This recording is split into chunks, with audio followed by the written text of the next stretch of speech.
When's the last time you used this word? I want to start something called the weekly word, where basically I do a review of all the words that I went over this week. So let's check them out. Dubious. It's an adjective. But what does it mean? Dubious describes the doubtfulness or uncertainty of something. It can actually be applied to a person, place, or thing, or even an idea. I'm using this term today in regard of the Nolan Wells case. In the last few years alone, there seems to be a lot of black deaths that have gone unanswered in the state of Mississippi. Now, I have nothing against Mississippi specifically, but they do have a very dubious past. Let's use it in a sentence. The Mississippi AG and governor's dubious actions have undermined the public's confidence in the Nolan Wells investigation. His family and friends are in my thoughts, and I hope his family seeks the justice that they deserve. I'm just trying to expand your vocabulary. Vituperate. It's a verb. But what does it mean? Vituperate means to criticize someone severely or abusively. So I feel like a great example of this word would be from my military brothers and sisters. You know, when you were in basic training, basically, if you did something stupid, you would be vituperated upon by the drill sergeant. It can also apply to abusive parents. Please seek help. Let's use it in a sentence. In regard to my last statement, it is unconscionable for parents to be vituperative to their children. If you're ever in a situation where you see someone being harshly criticized or punished or even abusively spoken to, vituperate would be the term you would use. I'm just trying to expand your vocabulary. Inveigle. It's a verb. But what does it mean? Inveigle means to persuade someone in a clever or deceptive way. Basically, scamming someone. Where all my scamming? Let's use it in a sentence.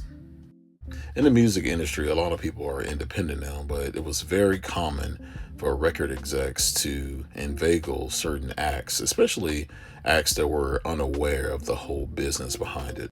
That's why it's always good to just, make sure you read your contracts, or at least get your lawyer to do it. So if you're around someone that seems to be really scammy or clever or even deceptive in that regard, inveigle would be the term that you would use. I'm just trying to expand your vocabulary. Parochial. It's an adjective. But what does it mean? Parochial basically describes something that is disapprovingly narrow or limited in scope. A good way to look at it is someone that is overly religious and doesn't look at the whole scope and only refers to their ideology. That's a good way to describe parochial. Let's use it in a sentence. Speaking with conservatives sometimes can be very disheartening because they have such a parochial view of life. So the next time you're hanging out and you meet a nice person and you all begin to talk and converse and they seem to have like a very limited mindset, parochial will be the term that you would use. I'm just trying to expand your vocabulary. Like and subscribe. When's the last time you used this word? Demagogue. It's an adjective. But what does it mean? In today's Etymology Monday, I'm going to discuss demagogue and basically give you a short history of where it came. Have you ever noticed how the word demagogue gets thrown around every election season? It's usually meant as an insult, but here's the crazy thing about it. It didn't start out that way. The word actually comes from ancient Greek, and it's made up of two parts. Demos, meaning the people, and agogos, meaning leader or God. So if you put those words together, you typically get demagogue, or in today's kind of words, which literally meant leader of the people. That's it. No negative connotation, no political issues or whatever the case. Just someone who led the people. But language changes. And even then, back then, during ancient Athens, politicians started realizing that if they play on fear, if you can get people to be emotional about something, it's easy to get them on your side. So instead of giving people actual facts, or well thought out arguments, leaders began to lead into fear, anger, and resentment and outrage. And ancient Greek historians started noticing this pattern over time, which is where the word demagogue really starts to take notice. Today, a demagogue is just somebody who isn't just somebody who leads the people.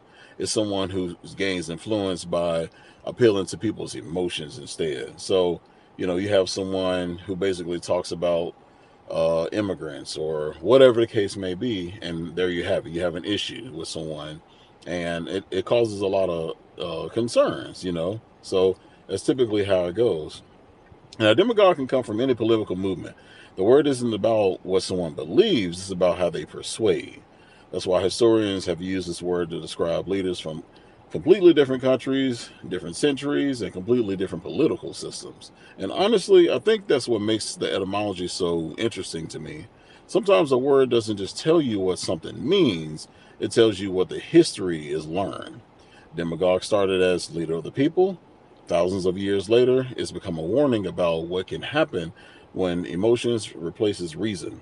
Language remembers, even when people forget. So if you're ever in a situation where you are in a political climate or season or just, you know, whatever the case may be, and you notice someone playing on people's emotions, using whatever anything to basically just try to get you on their side as far as who to vote for, whatever the case may be, demagogue is more than likely the term that you would use. I'm just trying to expand your vocabulary.